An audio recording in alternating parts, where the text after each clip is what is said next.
Hello. Welcome to the very fourth Ravioli Castioli. Yeah. I'm Steve. I'm Chuck. All right. Let's get started. The first order of business that happened this week is that No Man's Sky Got a release date? I'm pretty sure it was already confirmed that it was coming out summer 2016. Yeah, but it has a date. Firm date. June 21st. Could change. They could delay it. I hope they don't delay it. Our offices could get flooded again. Did you know that happened? You know that happened. Yeah, I think we talked about that like the last episode or something like that. But No Man's Sky is a huge deal. This is my third most anticipated game of all time. Of all time or currently? Well, since it was announced, I've been looking forward to this game because, they went into what No Man's Sky was, and it was like, it's this like randomly generated universe where you can go to like all these planets, and that was like, what? But like behind, obviously, Final Fantasy 15, and another game I don't talk about too much, but it's my second anticipated game of all time, Persona 5. Game are all games that are currently coming out. Yes, and that's the weird part. Like No Man's Sky. Not so much Final Fantasy 15, but that's more my speculation. And also Persona 5, they're all coming out 2016, probably the summer. Yeah. Persona 5 and No Man's Sky coming out summer 2016. I'm pretty sure Final Fantasy 15 will too. Well, because they did that poll. I think we talked about that before. Yeah, because they did the poll. It's like, what would you rather get, Persona 5 or 15? And it's like, so they might be coming out like around the same time. Yeah. And I think Final Fantasy 15 won't come out in the fall because of all the AAA titles that it has to compete with. Right. So I think it's safest bet. It's going to be this summer. It's this summer. Or early 2017 maybe. If they push it back, all hell's going to break loose. Did they announce it definitely 2016? Yes. They said? Okay. Definitely. Okay. They're having that conference at the end of this month. December doesn't really have a lot of big releases. They could release it December 31st. I hope they don't. If they do, they're going to be... I hate them. But yeah. Go get the game, right? They're having that conference at the end of this month to talk about the release. The release date announcement. Yeah. So I'm curious. So there haven't ever been any other games that you've been like as excited to get? I guess it's kind of unique because you're at a point in your life where you can actually buy video games now and like follow them, whereas before you'd have to like borrow money from your parents. But ever since I've gotten a job when I was 16, I'm 21 now. Yeah. So I've been in this zone for a while, but that's interesting that all like the most anticipated games of all time for you are all games that haven't come out yet. Like you haven't ever gotten a game that you've been that excited for. Not really. Like there's games I'm pumped for where it's like, oh yeah, can't wait for school to end so I can get it. But like these games are like, they look so cool. Have you seen any trailers for Persona 5? No, It looks it looks so good. I have absolutely zero experience with anything Persona related. I don't even know what kind of games they are. They're JRPGs. Well, besides that, I know that they exist and I know that people love them, but I don't know anything else. And I know for a fact that if you play Persona 3 or 4, you'll love them. I hear Persona 4 is really good. Aren't there like dance spin-offs too? There's Persona 4 Dancing All Night for the Vita. That's weird. But yeah, Persona, amazing series. But let's not talk about that. Okay. Let's talk about No Man's Sky. Okay, No Man's Sky. This is the important part, right? Because we know a little information about Persona 5, but we're starting to find a lot of information about No Man's Sky this past week. More gameplay-wise, because everybody was being like, the concept is like incredible, but how's it going to be like as an actual game? At least that's what I thought, and I think a lot of people had the same thought process too. I feel as though it's more like specifics. Like you got the base outline when they announced it. Like it was going to be an open world, procedurally generated universe that you travel planet to planet. You can discover planets. You kind of do your own thing and you trade and stuff. I feel like we know that all the whole time, but you kind of get into like how it's actually going to work and like the specifics of it, and it's like, wow, they're actually building this game. Yeah, they're building what Star Citizen wants to be. Yeah, except looks cooler and will hold up the test of time. That's another thing about No Man's Sky. It looked so cool. Like it's not going for this like realistic presentation. It's very cartoony, and it's very based on like a specific color palette. Like each planet, that from what I've seen, is either you go to a planet that's like all reds or like all greens or all blues. It's really cool. Yeah, it's like that basic color pattern. Yeah, so it's and you think that'd be like lame because you want these like extravagant like locations for like all these planets, but it looks so neat. But the thing with video games are the things that always stand the test of time are the ones that look unique and not realistic. Yeah. There's, I mean, because you think about the PS2 days, and like we used to say, oh my god, Kingdom Hearts 1 and 2 look amazing, but you go back there and like if you play the originals, they're probably like you're gonna play them and you're gonna be like, I can't really play this. Well, because. But that's a little bit different because it started trying to be cartoony. Yeah, because Kingdom Hearts is cartoony. But like the same thing. That's like on the edge. Like I tried playing Final Fantasy VII once upon a time, and I literally couldn't play it. It's like this is Final Fantasy VII's presentation is. It doesn't age well. It doesn't. It doesn't hold up. A lot of games from the beginning of the 3D era don't really age well. Yeah. That's why people don't really. When you ask someone what's your favorite game console, like it's usually Nintendo, because Nintendo, it was all 2D up until a point, and even when they did 3D, it was all like cartoony, like Super Mario 64 is super like unique in the way it looks. But no one ever says, oh, the original Xbox or PS1. Yeah. Maybe sometimes PS2, but not even, because it's just like you can't really play those games anymore. Yeah, and that's one thing that Nintendo still nails. Like, oh yeah, like I'm pretty transparent about it. I don't like Nintendo that much. Right. I'm not a huge fan. Nothing like against them. I just feel like every year it's just like the same game, just like with tiny tweaks. But that's just my personal opinion. But the presentation to like all their games is so nice. Like Wind Waker. Yeah. Without the HD port that just came out, the old one for GameCube still looks fucking awesome. Like they know how to make their games look good. Like the Smash Bros. Wii U, like that looks. It's like the mix of like cartoony and kind of realistic at the same time. It looks so cool. Well, that's a problem I heard about the new Twilight Princess remake, was that it doesn't really hold up very well. Because they try to go for the more gritty, realistic. Because Wind Waker, I'm sure most people know this, but Wind Waker, when it came out, was met with a lot of hate because people thought that they were going too cartoony and too childish with it. And eventually it became one of the series' most beloved entries, but people didn't like it when it came out at all. So Twilight Princess was like a remedy to that. They were like trying to appease like the gritty, hardcore fans of Zelda who wanted it to be really mature and adult. And now Twilight Princess hasn't aged well, and people don't look too fondly back on Twilight Princess. Like I think it's probably one of like the series out of the main entries, which like everyone holds all of them as gems. It's like one of like the least liked, I'm pretty sure. Yeah, which is unfortunate because I like Twilight Princess a lot. Yeah, I used to play it because you had it for the Wii. Yeah, I used to play it at your house all the time. I never got very far in it. I think I got farther than you did. Probably. I got the HD remake, and it's on my humongous 40 list of backlog games that I need to play. I think I'm playing Wind Waker first. I have a whole. I think I told you I have like an order that I'm gonna go in so I actually play it. It's gonna be exciting. But so like No Man's Sky. Yeah. The like, have you been? Do you know what's going down? Like, with the gameplay I read the impressions of it and like the specific details. I haven't watched anything, but I know like something I think is really interesting that is going to make it really hard for people to play together is the fact that the planets are actually distanced apart, like realistically. Yeah. So it takes, I think, like 45 seconds to get from one planet to the other in the same solar system. So if that's spaced apart like that, and solar systems realistically, and this is getting into astronomy, are spaced super far apart, it's going to take a couple minutes or a couple, maybe even like 10 minutes, 20 minutes to get from one solar system to the other. So getting to one side of this universe, if it exists, the other side, if it's a finite thing, is going to take hours, days, weeks, months to get there, because you're not going to travel all at once. You're going to be like hopping. Yeah. So I'm curious if they're going to have a coordinate system, if they're going to have a way to get from one place to the other, like to know where your friends are, and if there's ever going to be able to get there. Like if it's going to be like years from now, like 3 years after the game comes out, and you're like, I finally met up with you. We're on the same planet. It would be cool if you could like, if you mined like certain materials and you got the, and you got like the skill to like create it, I guess. If you could make like a warp drive, right, and then you can plug in coordinates that you got from your buddy, and then you just like teleport right to them. Like that'd be cool. The only way I can see that happening without breaking the game, because people will get that immediately, like they'll figure out a way, is if it's a warp drive, it'd have to be super incredibly hard to get, like really really hard.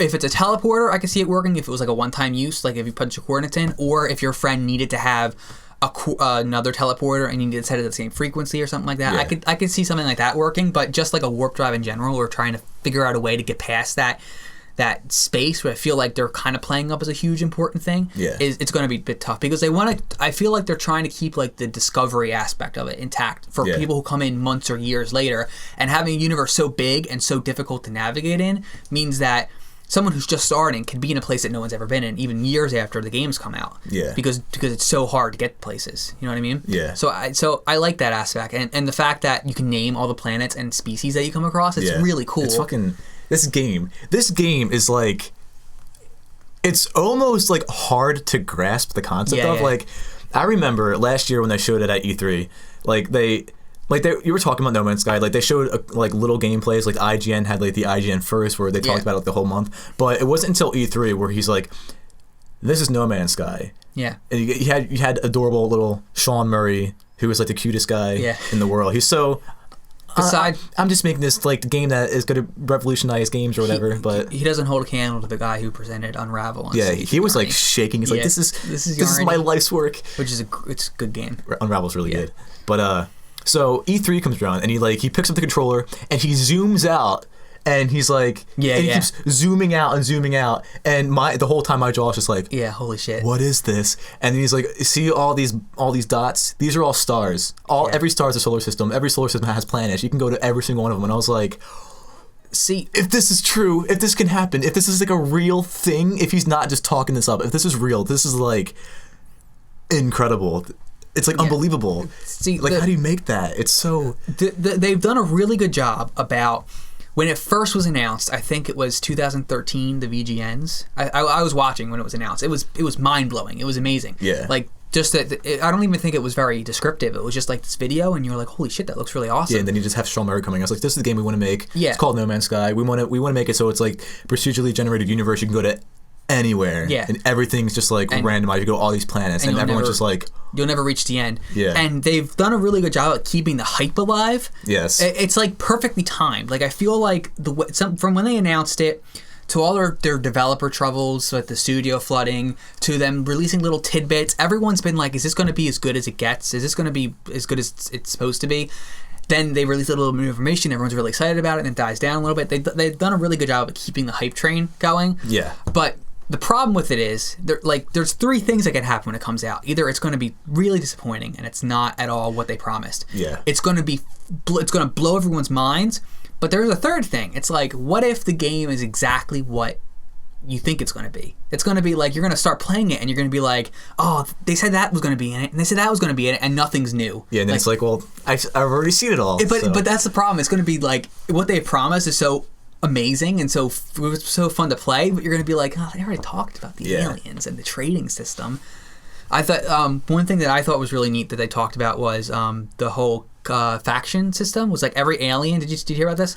Are you talking about like I think I know what you're talking about, but go into detail. Every alien species you encounter, you're going to have a specific like.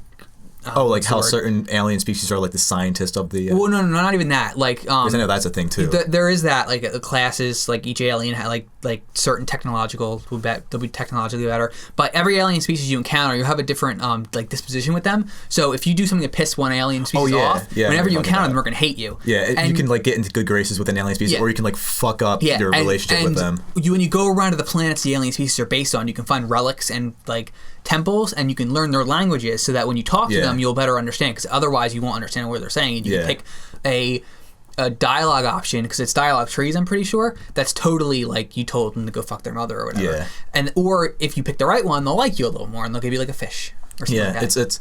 It's cool, because like I was watching this gameplay. Well, it was the PlayStation Access channel. Like one guy played it and he's like going over his experiences, and the one thing he said was that where he was like flying around and he like came across this like weird like thing, and all these like words that are popping up, and like some would be in like weird alien language, but then like a couple would be in English. And those are like the right words. And then he came across like this thing where he got like the tree, like the dialogue tree, and he asked the developers like which one's the right answer. And he told them, so he picked it, and then he got like a really cool item based off it, and they were like in good graces, and they helped each other out later on. Now it was really cool. I wonder if like the languages are like randomized, like you learn a word, but you're not actually, like, there's no, like, direct, like, they didn't create a language, you know what I mean? Like, I wonder if they created a language that you can, like, actually translate by yourself, or if it's all, like, code, and, like, it just picks certain things and just puts that in, you know what I mean? Like, one thing, it doesn't actually say anything, it's just a bad option, you know what I mean? Yeah. I wonder how that's going to work, but there's, like, so many questions about the game, and you're like, I can't wait to get my hands on this. That's the thing. I think they're doing a good job, like what you said, of how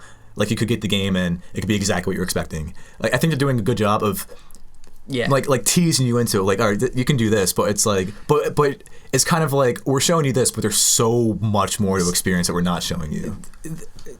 No Man's Sky is the game that I've wanted Minecraft to be since Minecraft came out. Because Minecraft is really fun. It's really addicting, and I love the fact that you can build whatever you want, and you get kind of crazy. And I get overwhelmed with that much creativity, but even I can create things that are really cool. But the main problem with Minecraft is there's nothing to go You can see cool sights, but there's nothing to explore. There's no like mysteries of the world, and they've tried to add a couple of that stuff in. Like they have added like the Nether and the End and the villages and stuff like that. Yeah. But you're not going to go read a book about like a civilization that used to live there. You're not going to find an underwater city that's been damaged. Yeah. There's no history to it, and I like No Man's Sky is doing that. Like it's going to be a game where are they going to have like building mechanics? I felt like I think you can have crafting mechanics. I don't know about building. Well, that's what I'm saying. Like, over that. Are you going to be able to like build? Like, that would be really cool if you can build like home base.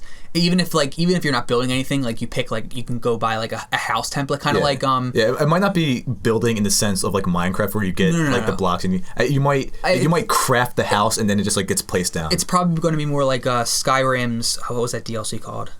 Their second DLC was like the house building stuff. Yeah, where you can get like a family and stuff. Yeah, it's probably going to be more like that, but. If it's in there, but I hope it is, because otherwise you're just gonna be traveling and it's gonna like you have to have a nice like what's the word, balance there. You have to be able to go back somewhere and build that up and see progress as opposed to just flying around everywhere, but still explore. Like that'd be really cool if you like the first world you're on, or even like you pick like 3 worlds after that, like your home base.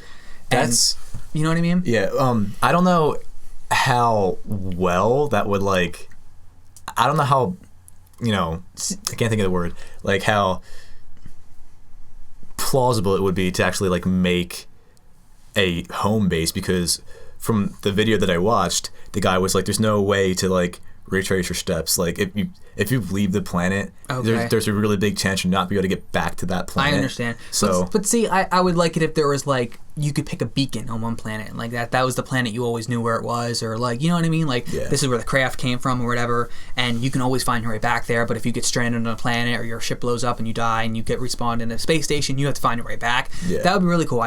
Because otherwise it's just like.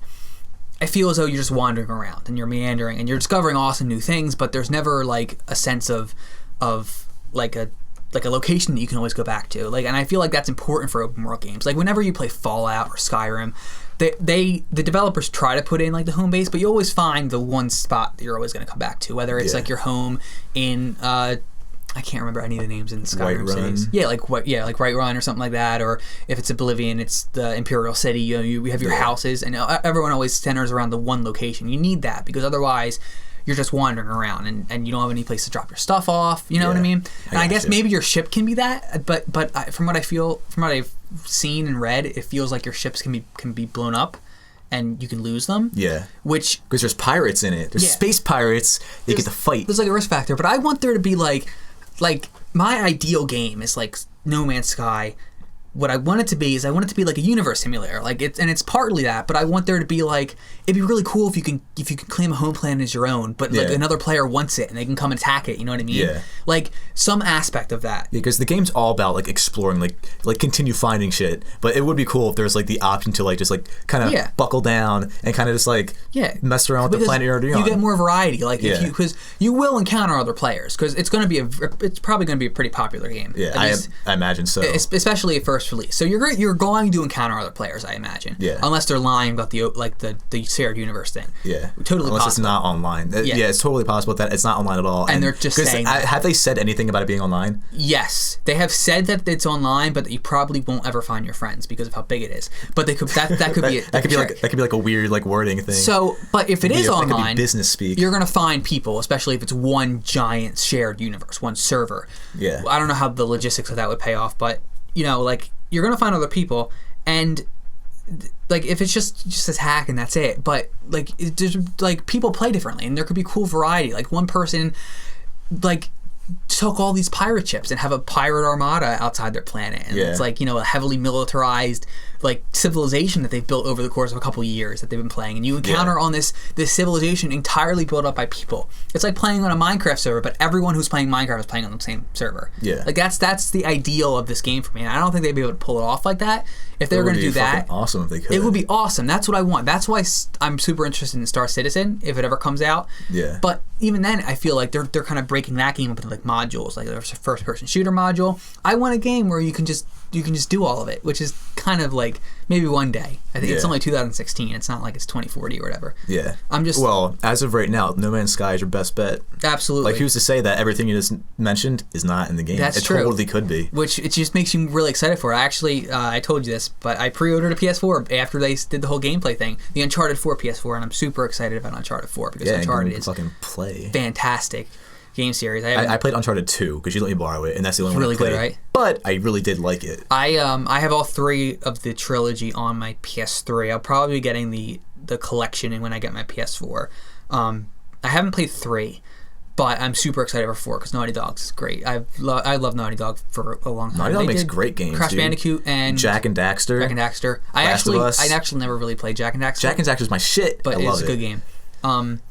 So I'm really, really excited. I just hope that it meets my expectations, and even if it doesn't, I hope it does cool things that we're not expecting it to do. Well, there's already like cool things that they mentioned that I had like no idea were going to be in the game, because like we talked about, there's like they haven't really talked about gameplay stuff. It's just like stuff they want to do. It's like, oh, you can explore all this crazy shit. You can see aliens and you can like shoot stuff, and then the Sentinels will come and like try to arrest you, and if you like resist it, then they'll start shooting you, and then you'll die. But like the stuff that like they showed, like that one gameplay thing that I watched, it's like you can start shooting around like on your ship. Like you can like get upgrades for your ship and like fly around the planet, and you can like kill aliens that way. Or you can, and on the chance that you're gonna like leave orbit and try to go to another planet and you run into space pirates, you can like fight them as well. It's like all this crazy stuff that it's like that like they kind of hint at, but now they're actually like going into, and it's like it's almost like there's endless possibilities to like what you can do in this game. That's what I hope there is, because like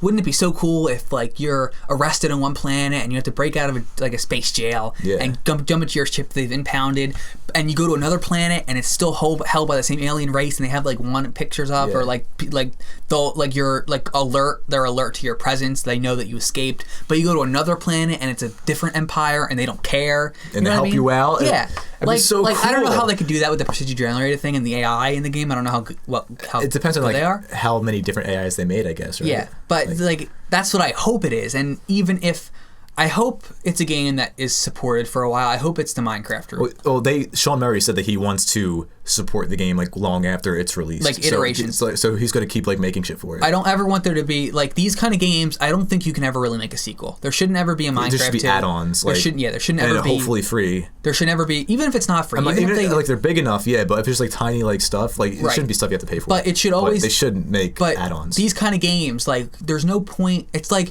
why would you even think about Destiny 2? Why wouldn't you just keep adding stuff onto that base game so the player base is still there? Yeah. Like I don't understand that, because that's because it's Activision. It's like World of Warcraft. But they own World of Warcraft too. Blizzard and Activision are the same company.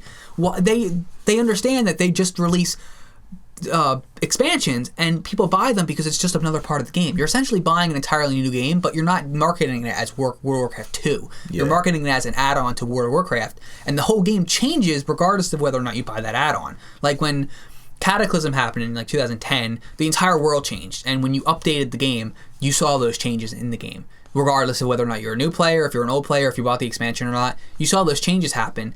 You can only get access to certain areas if you bought the expansion, but it's like that core player base just keeps. I think it's shrunk for World of Warcraft because it's so old, but it just keeps growing if you just keep adding things to it. Yeah. As opposed to No Man's Sky 2 or Destiny 2, all you're doing is you're taking a chunk of players from Destiny and you're putting them in Destiny 2. There's some players who won't spend another $60. Well, then you have two separate fan bases. Like there are people who never stop playing Halo 2, which is I understand for like I understand for back then and for like a shooter game, but I feel as though we should move towards like a move towards, if you want a franchise with a big multiplayer component, the multiplayer component should stay the same and should iterate. And like, let's say Halo, like Halo 5 Guardians, the multiplayer in that. they renamed that to Halo Online, like GTA Online. Yeah. And so when the next Halo game comes out, Halo 6, you just add is like an add-on to the multiplayer. It's like a full standalone single player game, but in the multiplayer sense, it's like a full like expansion pack that you buy. You know what I mean? And it'll update the game experience, but you still have the same core online base there. Yeah. Like it's like a Warcraft thing, because then you're not isolating one chunk of the population who only likes Halo 5 or doesn't want to move on to Halo 6 or doesn't have the money to buy it. You know what I mean? Yeah. I think like that's what the ideal should be, but everyone just thinks, oh, we should sell more copies. Why would people buy Halo 6 if they can still access the multiplayer of Halo 5 and play with people on Halo 6? It's like because you make it enticing. You say, oh, you can get this new awesome Covenant vehicle if you buy Halo 6, or some not like that, or like new maps. Like 16 new maps that you could only play in if you buy Halo 6, which isolates a part of the population anyway. But you know what I mean? Like, yeah, I completely agree with you, and I felt that way more towards like sports games and stuff like that, because they release a new sports game every fucking year, and it's like it's always the same game just with an updated roster. And what they could do is just make, instead of MLB The Show 15 or 16 or whatever, just make MLB The Show, and then just make. Like every year, just add new characters that like cost like $20 or something like that. See, and this is like a way I totally differ from most of the video game industry, and I think microtransactions are a great thing as long as they're not game breaking. Like you shouldn't be able to buy extra lives in a multiplayer game. You shouldn't be able to buy better guns, but like you want to buy the new maps that came out. You want to buy like new characters. So those are really microtransactions essentially. Yeah. Because you're not buying a full game. But I think that's a great idea, because then you keep that core base there and you just add things over time that people have to pay for, and that's how you make your money. Like Madden comes out, and every single year the updated roster comes out and you have to pay $20 for it. But you can still play like people who get Madden one year have that roster, and they can still play with someone who has the updated roster, but they don't have that roster. You know, it's a different, you know what I mean? Like that's a perfect idea, and I don't know why they wouldn't do this, because they could sell, I feel like they could sell more things that way. Yeah. And it creates a base, it creates a fan base. It's like if they put a TV show on a different channel every year that you had to pay for. They created, like, Arrow was its own TV channel, and they showed Arrow season 1, and then Arrow 2 was its second channel. You know what I mean? Could you imagine that? It would be ridiculous. That'd be awful. Yeah, or it's like you had to pay, like movies, you can't really, there's not really a thing for movies. There's not really, because it's more of a serialized thing. Yeah. It's just like, I don't, like, I feel like Minecraft and stuff similar to Minecraft, like Terraria or Starbound or No Man's Sky coming out, they kind of had like the good idea, like the MMO kind of standpoint, like release expansions, release updates, but you keep your player base the same. And, well, the cool thing about No Man's Sky is, like, theoretically, they can't make a sequel, because, like, what would they do? Just make just make a bigger universe? Like, can you do that? Like, so they could just release add-ons or something like that, where you get, like, that'd be cool if they could release themes. Like, you could wander off the planets that are themed, like, medieval or whatever. Yeah. And it's still, like, kind of futuristic in a way. That would actually be really cool. That would be awesome. Like, sections of the universe would come out, and you'd pay to get in there, but it's, like, different themes, like medieval or futuristic. That would be really interesting. Be neat. But, it's like, it's the same thing. Like, what would Minecraft 2 look like? Yeah. What would it look like? What could they do? Because they couldn't do anything. They keep adding things in the updates. Like, they just did a huge combat update where, like, it actually, like, combat has, like, I don't know how to explain it, but it's, like, interesting in detail now. Like, holding in the attack button gives you different attacks. Each weapon have different attacks to it. Like, swords are like medium speed and like medium strength. Axes are strong but really slow. Hoes are really weak but really fast. Stuff like that. You have shields now, different mobs, and they keep adding these things in there. It's like Minecraft 2 would literally just be Minecraft but with different things. They have to take out everything, and they're never going to do that because then people will stop buying Minecraft. They buy Minecraft 2, and then you couldn't have the most popular game of all time anymore. Exactly. It's like these metrics, they don't really matter, but they matter to the executives. Why wouldn't they want to just keep that in there? Why is Destiny 2 even a fucking... I don't even play Destiny. Because they just care about money. They don't care about what the gamers But they can make the same amount of money or more. But that's not what they're thinking. They're just thinking, let's make a new game. People will buy it. Another $60. I guess so. I don't know. Like, I don't play Destiny. You don't need a Destiny 2. The perfect example is with the Taken King. The Taken King was like a huge expansion, and it totally revamped so many things and it made it better. But even then, it was like a full... you were essentially buying another game. It was like... The Taken King wasn't $60 though. It was $40. You could get it. You can get $60 and you get the base game, the Taken King. Yeah. And two things. But if you just bought, could you just buy the Taken King expansion, or do you need the base game? I'm pretty sure you could. No, you would need Destiny, and then you could buy the Taken King. Because I don't actually play DLC Destiny. I'm pretty sure that's how it went. What I did was I traded in the original Destiny, and then I bought the Destiny that came with all the other DLC. I immediately stopped becoming interested in Destiny when I found out it wasn't open world. It was like hubs. It's all right.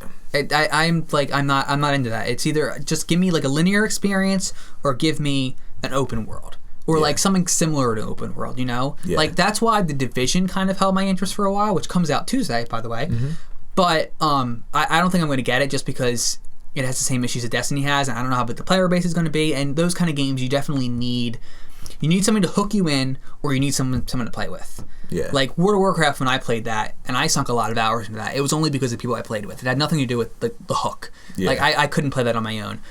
The Division, it would be the same thing, I think. Like it would be cool at first, but I would just kind of get out of it. No Man's Sky, I would play just because I would really want to play it. Yeah, No Man's Sky, it's like a whole other level of like. Yeah, interesting. That like I've looked into games similar to that, like Star Citizen or that one there's another one that's like on Xbox and everything like that. It's like a similar experience, and they don't have everything I want, and they don't have a hook. I would need someone to play with, but even then, I'm interested in like this open universe, like space sim.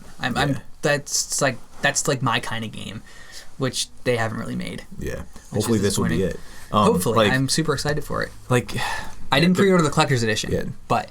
Oh yeah, there's going to be a collector's edition that comes with like the spaceship or whatever. There's two. There's the limited edition. I don't know if GameStop's the only one selling it because I couldn't find it on Amazon, but it comes with a steel book, it comes with an art book, the soundtrack, I think. Yeah. It comes with a bunch of shit, some themes. There's going to be also a physical release. It's not just going to be DLC. You can actually go to a GameStop and buy. Yeah, that's what I have the physical release pre-order on Amazon. That got me really excited because, as we talked about in the previous Soup and Pasta podcast. Speaking of which, I like physical copies. When we're done with this conversation, I have something else that speaking of physical releases, that I need your opinion on. Right, sweet. Well, we can end up this topic pretty soon. Just want to say, No Man's Sky.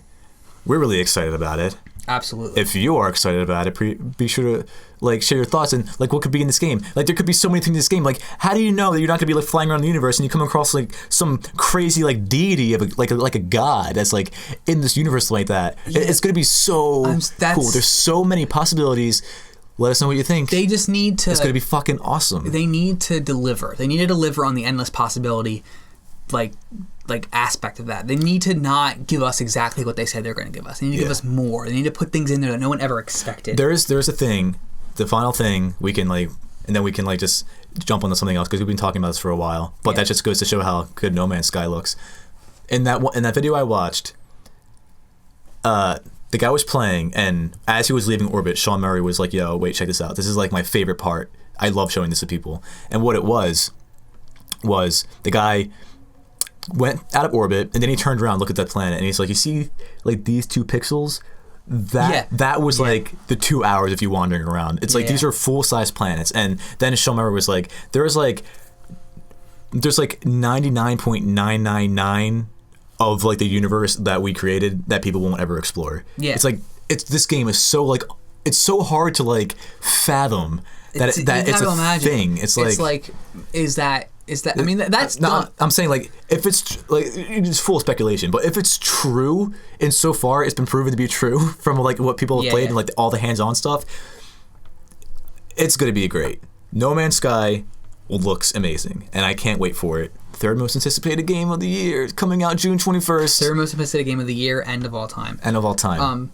Come out June 21st. Get it, No Man's Sky.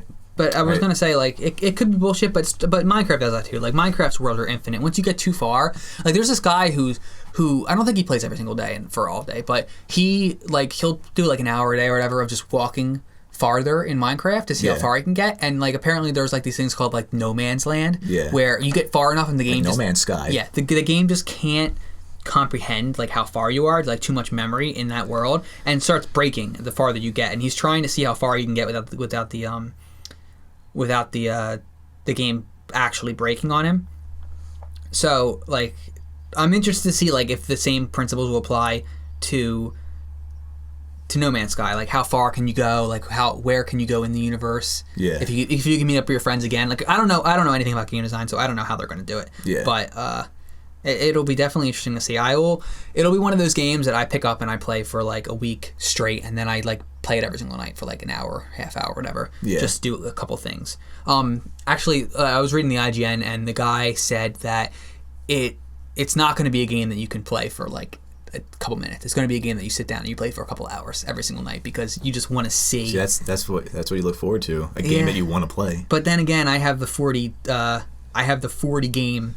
Well, see, my issue with that is, like I said, my other two most anticipated games are coming out around the same time. Yeah. At least one is almost definite. Other one is just speculation, but still. It'll be the game. That'd be hard. It'll be the game that you always come back to. I feel like. You know what I mean? Because it's like you can just pick it up and just hop in. There's no like story you have to do. It's just like I feel like exploring for a little bit. Yeah. So what else did you want to talk about? I'm still looking up. Do you have another topic? You think of? Not really. Nothing really has. We can talk about Nintendo stuff if you want. That's all you. I don't follow Nintendo stuff. You just Pokemon. Well, the new Pokemon games. We didn't make a podcast last week because busy schedules, but. Last week, they announced new Pokemon games, Pokemon Sun and Pokemon Moon. And I didn't look anything up about those because honestly, I'm kind of falling off the Pokemon train. I'm excited for Pokemon Go. Pokemon Go is going to be fucking cool. Really cool. If it's like what they say it's going to be awesome.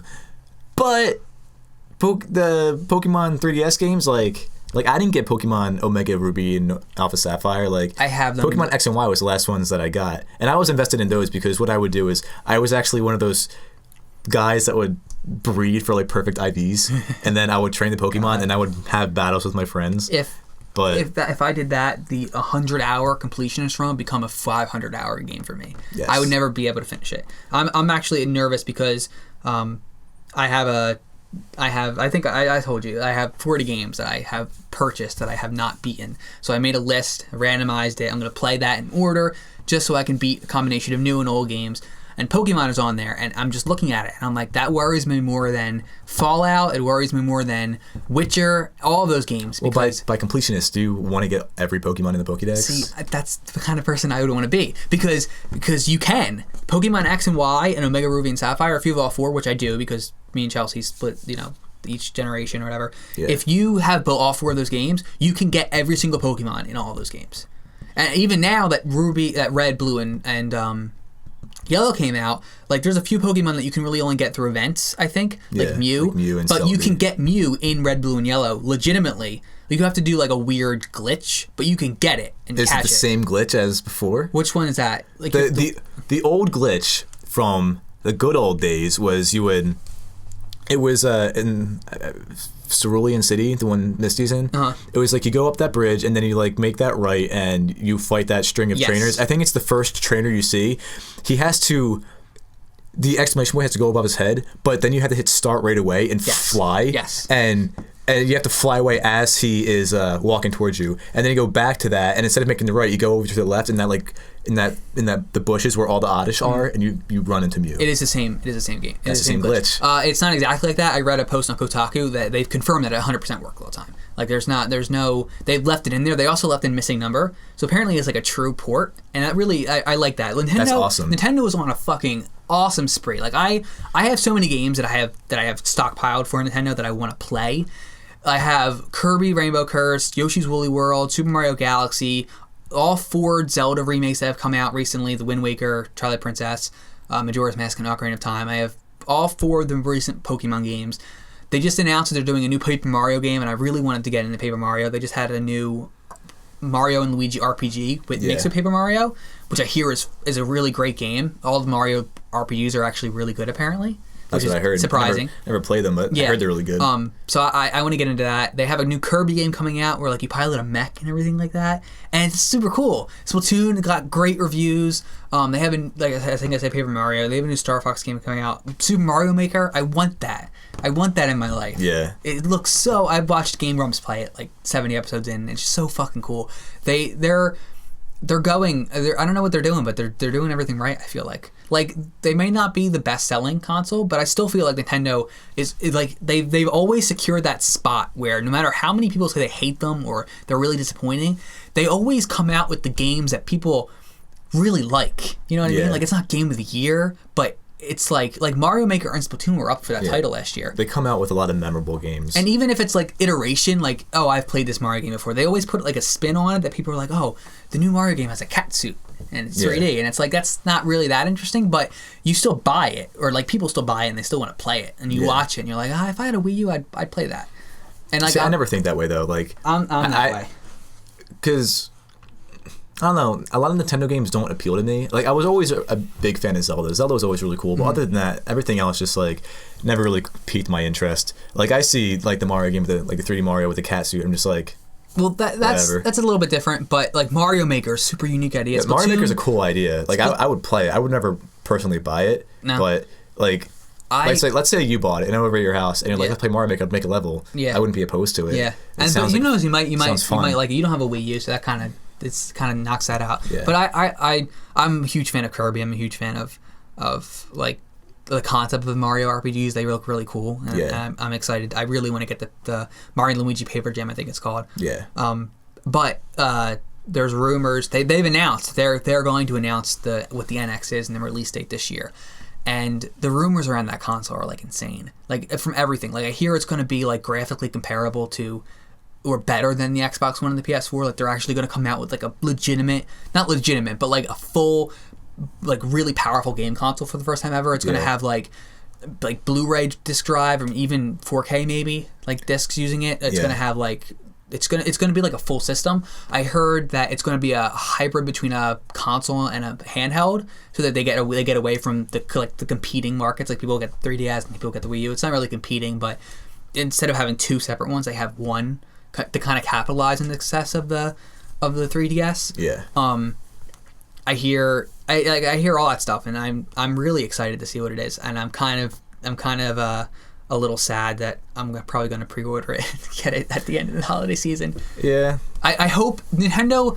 You know what? The one thing Nintendo has done that I feel as though Xbox or Microsoft learned from their mistake is Nintendo has never ever shied away from backwards compatibility. At least with the previous generation. Like the Wii U can play Wii games. The Wii could play GameCube games. The GameCube couldn't play Nintendo 64 games, obviously, but they did. I think they did release a lot of one simultaneously. Yeah. Maybe.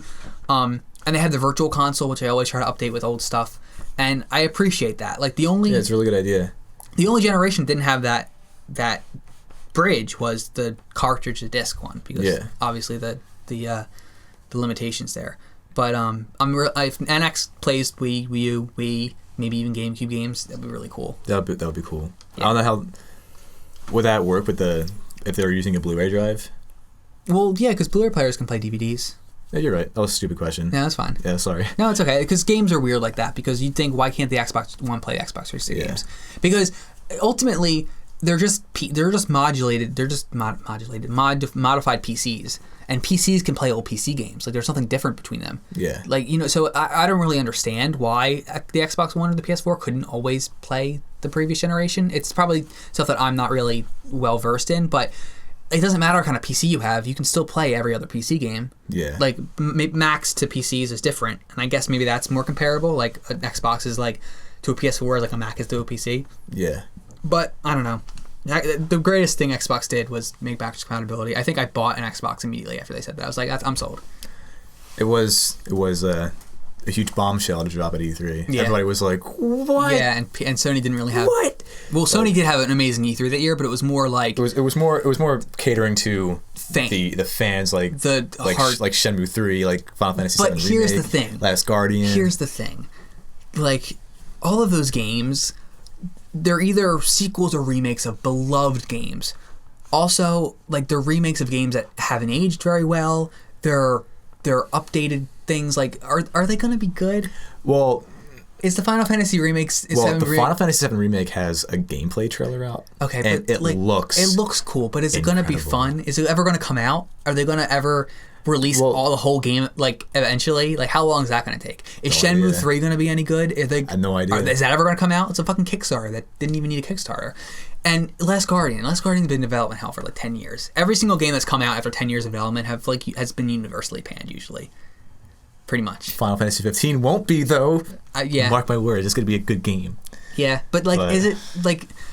Microsoft said, here's what you wanted.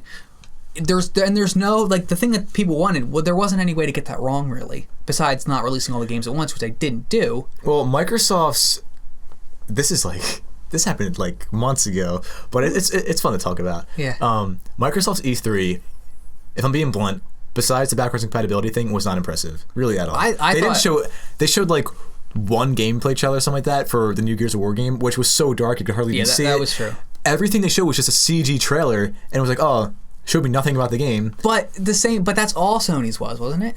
Sony had like... They didn't have a gameplay for Final Fantasy VII there.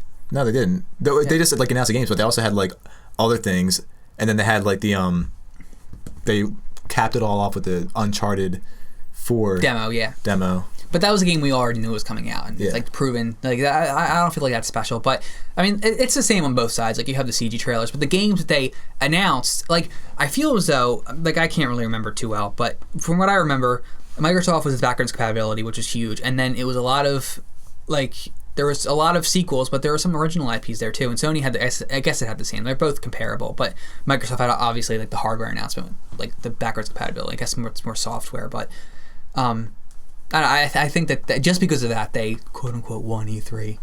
Just because that was such, like, everything else was like, Sony was like, oh, that thing that you wanted us to announce for 7 years, it's here, we're announcing it. Yeah, that was the whole Final Fantasy VII remake. It was amazing, but it was like, it made my jaw drop. That's what everyone wanted and everyone expects every single year. Oh, this is the year the Final Fantasy VII remake gets announced. And it is. You know what I mean? Like, backwards compatibility came out of nowhere. Recore looks fucking awesome. That came out of nowhere. That was the one with the orbs. Yeah. But again, I don't know what that game's about either. Yeah, I guess that's true, but the concept looks cool. Horizon Zero Dawn did have a gameplay trailer, which I'm really excited Horizon about. Zero Dawn looks fucking awesome. That looked really cool. I'm really excited about the what's it called? And they showed that game Dreams I'm curious as to what that is. The art direction is not. It looks really interesting. The claymation, the creepy claymation angle. It's an interesting idea. I'm curious to see what they go with that because they haven't talked about that since E3. Yeah, I'm not personally into that, but I'm really excited for Cuphead for the Xbox. That looks awesome. That looks so cool. So, yeah, I'm excited for like the future of all the consoles. Me too. I mean, if I don't run out of money, you know, I will have a PS4. I have all the current gen stuff. There's a lot of, even this year, even in the upcoming months, there's a lot of shit coming out. I'm got Dark Souls 3. Yeah. You got Mirror's Edge Catalyst. See, a lot of the stuff coming out in coming months is not things that I'm super interested in, which is good for me because I can actually catch up on shit. Yeah. You know? So, you know, but like Dark Souls 3 is one thing. I was kind of interested in The Division, Quantum Break a little bit, but not really. I'll probably pick up Dark Souls 3 eventually. I'll probably pick up Final Fantasy 15 based on how it does. People say it's good. That's the good thing about like. Go to me. Yeah, there's not. Like, well, how's the game? An unbiased opinion. I'm totally unbiased towards this game. It's fine. Like unless I need it, unless it's part of a series or something that I like No Man's Sky. Like I just want it right away. Yeah. I'm okay with waiting a couple months till after it comes out. But my problem is, I'm perfectly okay with dropping $60 on a pre-order and not thinking anything of it, but I won't. I'll feel bad about dropping $60 on something that's already out. You know what I mean? Like it's weird. See, I'm the opposite. Like I feel weird whenever I pre-order a game. It's just I give $5 just to like pretty much secure that I'm going to be getting this. So game. I get it on Amazon. Like free, you know, free shipping. And everything. Well, now I get stuff on Amazon because I am a Prime member. But before the indoctrination of me being a Prime member, I would go to GameStop and then, you know, Steve Prime. I'd like to pre-order Final Fantasy 15, please. Yeah. So Target does a thing too where you can pay $1 and you get like a card, and whatever one you pre-ordered it at, they have the game waiting for you for like a couple days, and you get a $5 gift card when you buy the game. That's so you cool. don't get any money off the game. That $1 doesn't go towards the game, but you get a $5 gift card. So it's like essentially the same thing. Yeah. But you can only spend that at Target. Speaking of which, okay, this is what I want to talk about. This is a dilemma I'm currently in right now. So Star Wars: The Force Awakens announced the release date of the Blu-ray release, which is April 5th. And as of every single other major Blu-ray release of the past couple of years, every single retailer has like an exclusive cover for it. Yeah. And I'm big on box art and covers. I'm really pissed that apparently they will be releasing a 3D Blu-ray later on, but not right now. So that's conflicting because I need it now, obviously. I'm not going to wait. Yeah. But I also want the best version available because it's a fucking amazing movie.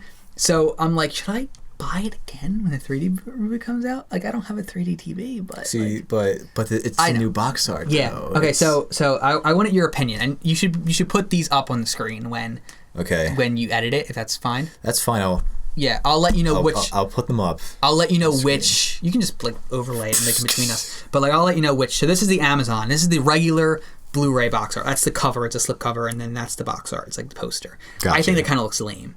But it looks like the movie. It looks like the movie. So you have that. You have the Best Buy exclusive steelbook case, which I think kind of looks a little bit cool. But that looks cool because you got Kylo Ren on there, and then Captain Phasma, who looks cool if nothing else. And on the inside, you got the Millennium Falcon. You have the Target exclusive one, which I think looks kind of cool. And it comes with 20 extra minutes of bonus footage with an interview with John Boyega and Daisy Ridley. I like how the lightsabers are lined up. Yeah, that's really cool. And then it has it comes with character posters inside too, I think. Yeah. It comes with those, and I guess it folds out to that. I don't know if it's a slip cover, and then underneath it is the regular cover or not. And then you have the Walmart exclusive one, which Chelsea, my girlfriend, likes the best. Because it has BB-8 on the front. It has BB-8, which I think the design is kind of cool. But I'm like, I want the Target one because it comes with the extra footage, and I kind of like the box art, but I also want the Best Buy Steelbook. I like the Best Buy Steelbook the best. Yeah, I don't know. Put in the comments what you think Chunky should get. I think, let's see the box. I want to see. So the Steelbook is 30, the Target is 25, and the rest of them are 20. Yeah. So that's the thing. I have a pre-order on Amazon, but I can change that. That's the thing. I think Target, you have to pay for the pre-order beforehand, which I'm going to buy it anyway. So you get a $5 gift card too. So it's essentially $20, and then if I use my red card, I get a discount too. You do. Fuck. So maybe I'll do that. I don't know. Maybe I'll just buy all of them. You should just buy all of them. Yeah. That'd be cool. You could have your Star Wars: The Force Awakens shrine. I hate movies. I hate spending money. I hate spending money. I spend so much money. Dude, I'm being faced with a dilemma, dude. Every week I'm like, all right, time to start saving money, and then I find out that like another concert is playing that I want to go to.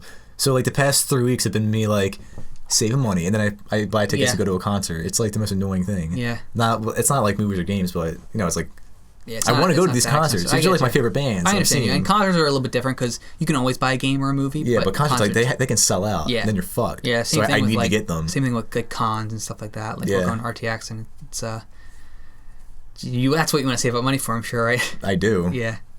Well, money sucks. I spend all my money on Blu-rays. I'm trying to collect the Disney movies, and there's a couple: Beauty and the Beast, Lion King, Peter Pan, and Lady and the Tramp, which are really expensive because they're in the vault. And I got Lion King on eBay, new. I got Lady and the Tramp used on eBay, but it says it comes with the digital copy, but I don't know if that's true. They might say that it comes because the Disney movies used to come with digital copy discs. They came with codes too that you can get points for that do redeem the digital copies now. But before, you'd put the disc in your computer and you would redeem it straight to iTunes or like Windows Media Player. Now I think you put that disc in and it just says what's the code, and you get the thing for it. That was weird. That light just went out. Spooky ghost. The light blew up. It still looks good in there. That didn't really make a difference. But so like I'm skeptical. They might have been misleading me, but I found this amazing Google Plus community, which is like the weirdest thing anyone's ever said. Okay, it's a Google Plus community. This is fun. Where people go on and they post the codes that they have for sale, and it's usually like $3 for like a digital copy code. Yeah. Right. So, except for like the ones that are really rare, like the Disney movies, you can't even buy digitally if they're in the vault. You can't buy them anywhere. Like Beauty and the Beast, you can't buy anywhere at all. You have to buy them like third party or like from like eBay or whatever. Shit, dude. So like I discovered this. So like I bought a bunch of movies that I had the Blu-rays for, but didn't have the digital copies. So if Lady and Tramp comes in and it doesn't have a digital copy, then I'm gonna have to go to digital copy in this community, which it's just spending more money, and I hate myself for it. See, it sucks to be like a collector, dude. It sucks. See, I'm not one. I do enjoy collecting things, but I never feel like I have to get all of them. Well, like I want all of them, but it's not even like I could like. It's okay if I don't get the best thing available. I'd rather have the best version of that thing available. Yeah. But I just want the movie and the digital copy. That's what I want. Because I want my digital library to be robust so that when physical eventually goes out the door, if it ever does, I have those movies as a backup. You know what I mean? I gotcha. But you have to buy them new for that because otherwise they use the codes. Like Arrow Season 1 is really hard to find because they discontinued the copy with the digital version in it, and they only sell the Blu-ray only, no digital copy at all. So you have to go through eBay to buy the one with digital copy, or if you're going through Amazon, it's like $50 for it. I found it on eBay for like 20. It's like 25 with shipping or whatever. And it's hard to find that without spending a lot of money, and I hate that. I hate it so much. Why does everything have to cost money, man? Because it sucks. Capitalism. Fuck money. Capitalism. Fucky. Capitalism. Yeah. That's all it boils down to. Is there anything else you want to talk about? I remember you saying you had like a list. Yeah, we hit a lot of it. We were going to talk. Oh, so did you see some gameplay impressions of Dark Souls 3 or read about them? I have. It makes me. Because here's the thing. I want to preface by saying this. Bloodborne was like my first foray into the Souls formula world, where it's like all these hard ass games. The From Software series. I played From Software games before because I have a Ninja Blade.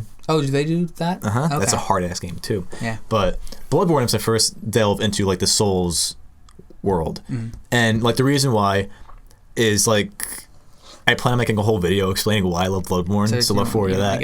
I'm gonna make a plug for it, but just brief synopsis is like there's everything about the world just like entices me, like the way it looks, like the gothic architecture and stuff like that, like the draped clothing. It's not this heavy armor that I'm not a huge fan of. I'm not a big fan of the fantasy setting, like the typical like knights in shining armor shit. Right. I'm more of a fan of like the like they're pretty much like wearing dress clothes, but they have like and they have these cool weapons and the music and bless you, and like just the monsters, like how they're all based off like these grotesque beasts, and you also fight like these aliens. Like everything about Bloodborne, like there are aliens in it. Yes, like these cosmic beings. Everything about Bloodborne appeals to my personal taste, and Dark Souls never really did. Is it the aesthetic? Because from what I hear, a lot of people is Bloodborne is a lot faster paced than Souls games. That's another thing I'm getting to. It's also like the gameplay. Like Bloodborne is very fast paced, it's very aggressive, and that's more my play style. Dark Souls is very like you have to wait around. You have your shield. You have to make sure you block the attacker. You have to like roll at the right minute to make an opening for yourself with the boss or something like that. And it's like that's not really my play style. And what I did was I played Bloodborne and I beat it, and I was like, all right, let me try the Dark Souls games. So I borrowed Dark Souls 2, Scholar of the First Sin. Yeah. And I beat the first boss. Like I got like into it, and I was like, I can't. This isn't like my type of game. So then I stopped playing it.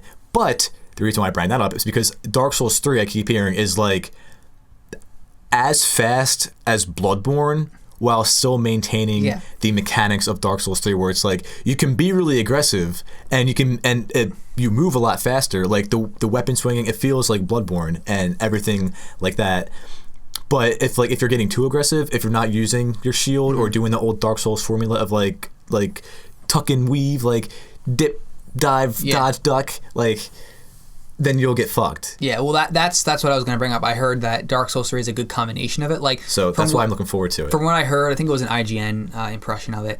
From what I read, it was like the gameplay is faster paced and everything feels lighter as opposed to Dark Souls, which is like heavy. Yeah. Like you feel heavy, but you're still going to get fucked up if you try being really aggressive. Like you can't be as aggressive as you are in Bloodborne. You still have to take that like tactical approach that Dark Souls has, but everything feels like more like Bloodborne. Yeah. Like. So that excites me because I could go either way. Like I think, since I have not a lot of time in my hands, I'd rather play a faster paced game. But it's just a different play style. I'm sure it takes the same amount of time to beat them. Really. Yeah. So yeah, I read that. Was the title of the article like Dark Souls 3 from a Bloodborne player or something like that? Yeah, something like that. I think I read the same one, and it made me kind of relieved in a way because I kept hearing that because I've watched videos. Like when it was shown at E3, and these Souls experts like Vati Vidya and all them, like they play it and then they give their impressions on it, and they were saying that like it's Dark Souls, but it's also very much like Bloodborne, and that always made me really excited because, like I said, Bloodborne is like my type of game, and Dark Souls is not really my type of game, no matter how much I wanted it to be. But I feel like the combination of the two will make me really enjoy Dark Souls 3 because I've always wanted to enjoy Dark Souls. I've always wanted to get into it because I know these games are like amazing, but I just couldn't do it. But I hope Dark Souls 3 is like it's like the nudge that I need. Like it's the nice combination. it's really funny. Before Bloodborne came out, would you have described your type of game as what Bloodborne was?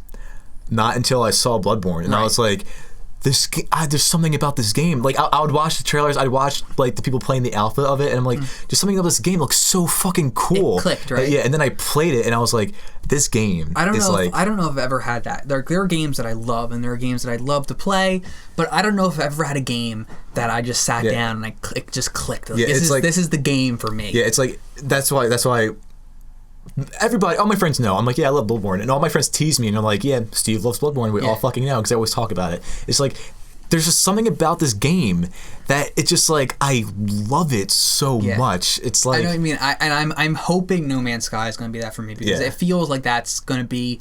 Like, there are things that I like in games and things that make me like a game, but I've never sat down and like, this is my favorite game of all time. Like, that's how Bloodborne is. Like, immediately. It's just the question you just asked, where it's like I didn't know this is what I looked for in a game until I played Bloodborne. And I was like, this game, there's something special about this game that it's just like, it's hitting all the right notes for me. Like, everything about it, literally every aspect of it, it's just like, it's like my game. I fucking love it. Maybe that's my issue with maybe that's gonna be my issue with No Man's Sky, because it feels like a game that I would describe as something that would be perfect for me.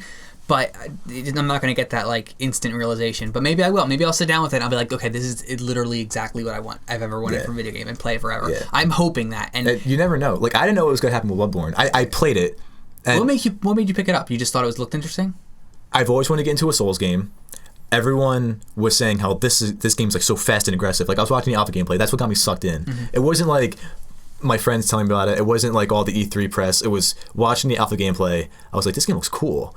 I want to get into this game. Bloodborne came out of nowhere for me. It did. I mean, the last couple of years I've kind of dropped off the face of gaming because just time. Yeah, and like being busy. Like and the fact that I couldn't really afford any of the new consoles. Yeah. This year I did get a lot of the games, but I haven't played a lot. But I've been following the news a lot more lately. But Bloodborne, it was like before I'd started getting into it, the news, back into the news, and it was like, it was out of nowhere. Yeah, and like getting all this praise and like I don't even remember hearing about it. Like, well, because it was a secret project called Project Beast, and then after 1E3 they showed a CGI trailer for it. And they showed a little bit of gameplay, and then they released the alpha. What was the gameplay trailer that they showed? Was it like... It wasn't a gameplay trailer in a sense of like a cinematic... It was a CG trailer, It was a CG trailer of like the guy, and he was walking around, and he has like that saw cleaver, and he like...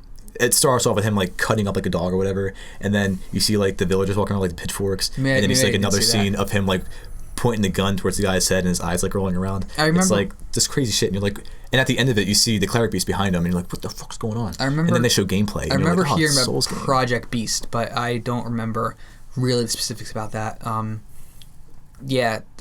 There have been a few games like that, like Bloodborne. Obviously, was probably high profile and everyone knew about it, but it's interesting. Especially in the Souls community. Yeah, it's interesting to see like games that no one has ever heard of. Like, it's just so underground and so indie that no one's ever heard of it, just coming out and like exploding. Like Undertale, like exploded. It was Undertale was nominated for like Game of the Year awards multiple times. This game was made by one guy. One guy, incredible, who used to be he's a Homestuck music composer. Do you know that? Yeah. He's the main music guy on Homestuck. He made the game literally in Andrew Husse's basement, the creator of Homestuck. He made it in his basement. And I remember, Homestuck is a really cool webcomic that you should check out. But I remember, like, I followed him on Twitter because of Homestuck, and he always linked to it. And it was a Kickstarter. I went to the Kickstarter. I'm like, this looks really neat, but the aesthetic's not really for me. And I just clicked out of it. And then all of a sudden, it just exploded. And I'm like, I know exactly what that is. I didn't back it because I'm an idiot. Yeah. And like that's incredible. And then like this week, Stardew Valley. Yeah, like, let's get a bunch of praise too. I just people just like, have you heard about Stardew Valley? I'm like, no. It's like the internet. I'm responding to my inanimate computer in this case. But like it's been all over Kotaku and IGN and stuff, and people are praising it because it also made by one guy. I feel like these one team games are coming out. Like even smaller things like No Man's Sky. It's obviously very high profile, but it's made by like 6-7 people. Yeah, like it's a very small developer, and it's really crazy, cool. Dude. How like these. Well, like you said, Bloodborne's not really underground because it's made by From Software, but it did kind of come out of nowhere in the sense of it was just like, what's this new From Software game? Is it like a Souls? And then people started like seeing all these like screenshots of this like dark, dreary like gothic world, and everyone's like, what the hell is this? And then it came out, and we're all just like, what? It's really weird. It's so good because it's not a Souls game. It just has like the Souls formula. Yeah, it's not a Souls game because it doesn't take place in the same world, which I think all the other ones do. They do. It doesn't have not the Demon same... Souls. Dark Souls and Dark Souls 2 take place in the same world. But like, see, that's even weird because you have like 3 franchises there, and it's an exclusive. Like it's console exclusive, which I think Demon Souls was, and then they PS3 only. They moved to Xbox for the other ones, and then didn't they do Demon Souls 2? I think they did Demon Souls 2. No, they didn't. They didn't. You sure? Everybody thought Project Beast was Demon Souls 2. Oh, okay. It turned out to be Bloodborne. Okay, but I mean, it's essentially Demon Souls 2. Not really. Demon Souls is a lot like Dark Souls. It's like slow paced. It's like it's a weird franchise, the Souls franchise. It is very. It's very good though. It's very young. Like when did Demon Souls come out? Like 2009, I think. Is that old?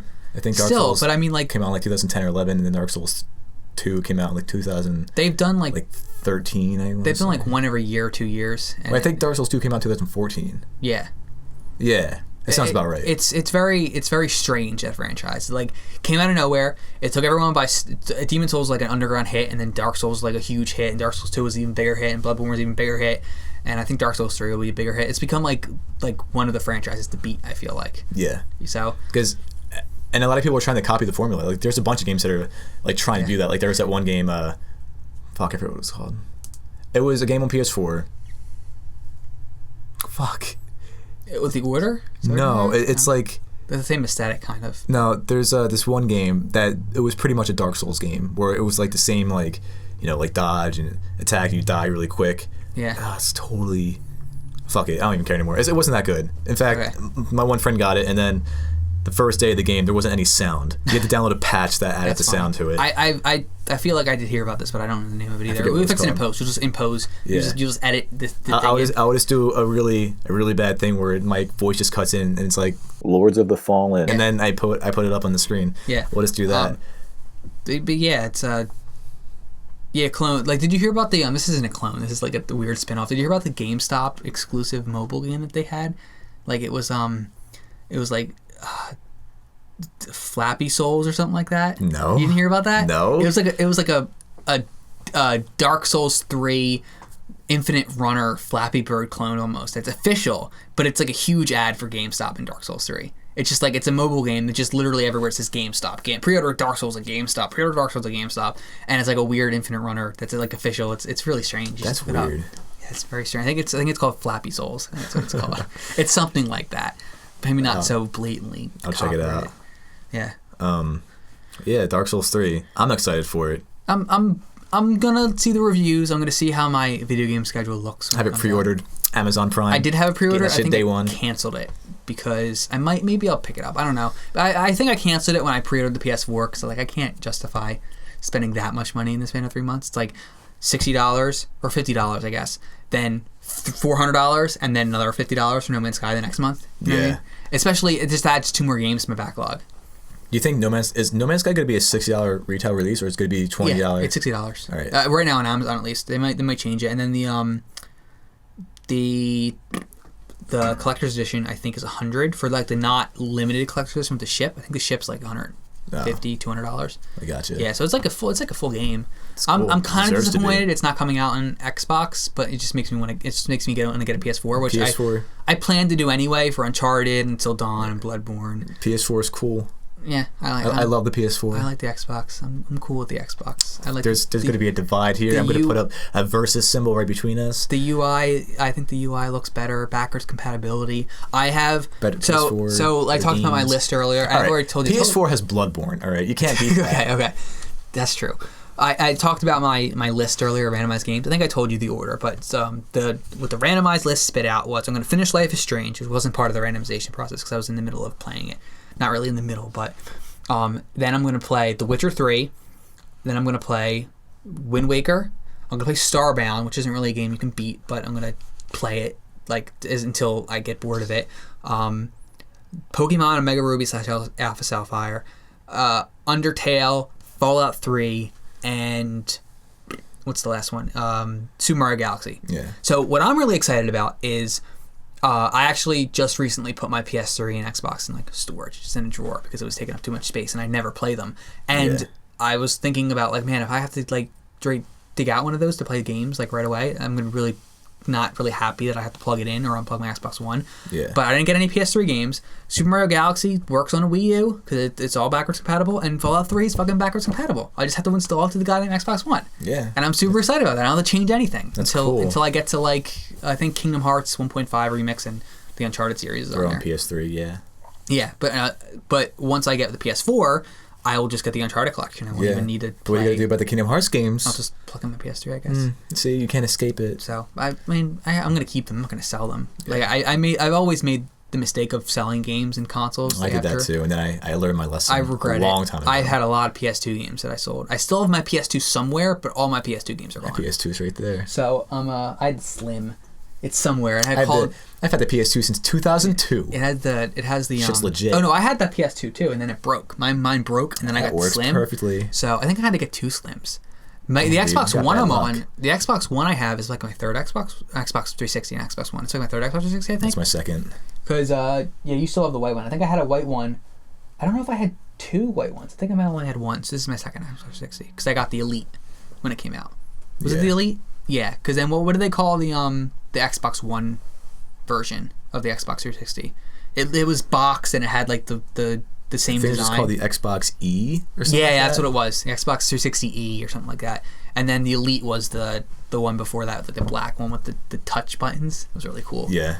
So I sold my GameCube. I sold my fucking Wii. I sold my what else did I have? I don't even remember. PS1. I sold my GameCube, and that was a bad idea. It was a bad idea. I was in like 6th grade. I didn't know any better. Yeah, you just wanted that muns. But now it's like the money. It's really funny because like back then you're like, oh, I don't have any money to buy a new game. I need to sell all my old games. I don't play them anymore. Yeah. Nowadays it's like I can make money, but it's also like I spent $60 in that game like 5 months ago.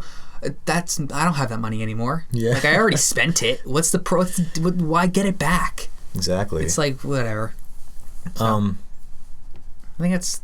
Yeah, I think that should be 2 weeks. That's good. Yeah, that was 2 weeks of. It was half No Man's Sky. Yeah, it's so good. Man, that No Man's Sky discussion was a long one, but I'm so disappointed because No Man's Sky comes out the week before we go to RTX. But we can still play it for that week. Yeah, but it's like RTX then. It's like we can't bring it to RTX with us. We can play it. I guess we could. And then we can like just talk about it at the RTX book. If you're gonna be at RTX, come say hi if you know who we are by then. Yeah.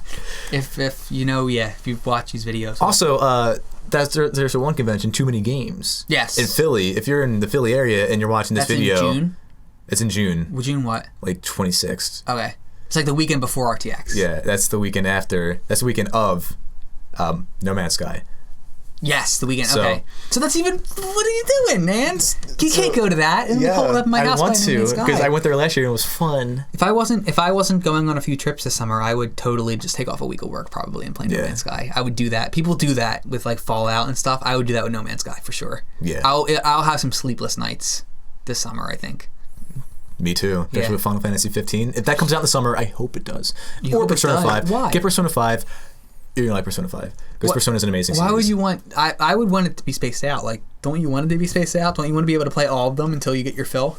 I do, but I want Final Fantasy 15 as quick as possible. You're gonna have a decision making summer out of you. Should I beat Persona 5? Well, should I start No Man's Sky? Should I play Final Fantasy 15 for the third time? I'm getting. Bless you. Excuse me. I'm getting all 3 games. Well, yeah, obviously. So I'll play them eventually, but that remains to be seen of when Final Fantasy 15 comes out because they're having that conference. Oh, and I want to make this short plug because I've been thinking about doing this. I think it'd be fun. I want to live stream. Okay. When's the conference? March 30th. I want to live stream the conference, like me watching it, kind of like E3, but it'd be cool if other people Do you know what tuned in. The day of the week that is? It's a Wednesday. Okay. It'd be cool if other people tuned in and like I would say watch it with me on Twitch. I'd be here, but I can't. I'm at school that day. Yeah. And also, I think I will not be in the area for E3 either, which is kind of disappointing. But actually, I think E3 is the 14th and the 15th this year. So I am going to visit my girlfriend's family in Portland with her. We leave on the 7th. We get back on the 15th.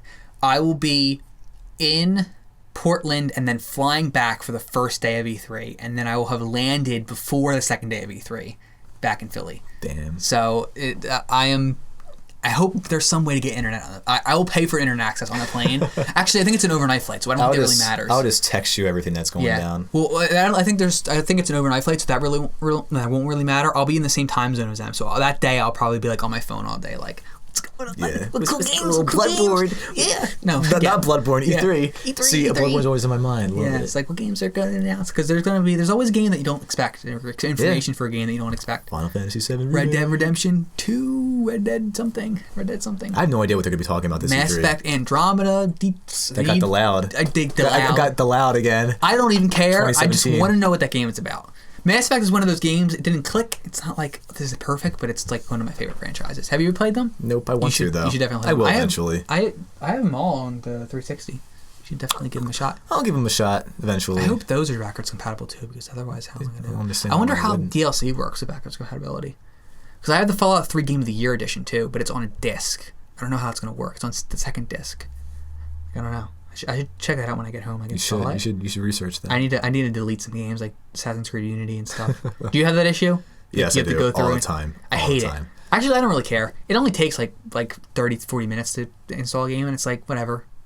Really? It takes you 30, 40 minutes to install a game? Maybe. PlayStation 4 is like instant. You plug it in, and it's like, all right, you're good to go. Well, you can play You can play when it gets to a certain point, but 100% like disc-based games, like really big ones, it takes a little while. PS4 doesn't have that issue. So, yeah, whatever. Maybe, I mean, it's been a while since I've actually installed a disc-based game. It's a lot of, like, when I did Unravel, it was over the internet, so that took, like, 10 minutes, maybe. Yeah. To download and stuff. So, all right, I think, we good? Yeah, we should wrap up. All right. It was a good discussion, especially about No Man's Sky. Fun discussion. Yes. If you're excited. We'll have a review up. If you're excited, we'll suck you off, too. Yeah. Thank you for tuning in to the very 4th Ravioli Castioli. I've been Steve. Yeah. And you have been? Chuck. There we go. Yeah. We'll see you next week, hopefully. Yeah. Bye-bye. Bye. Bye-bye.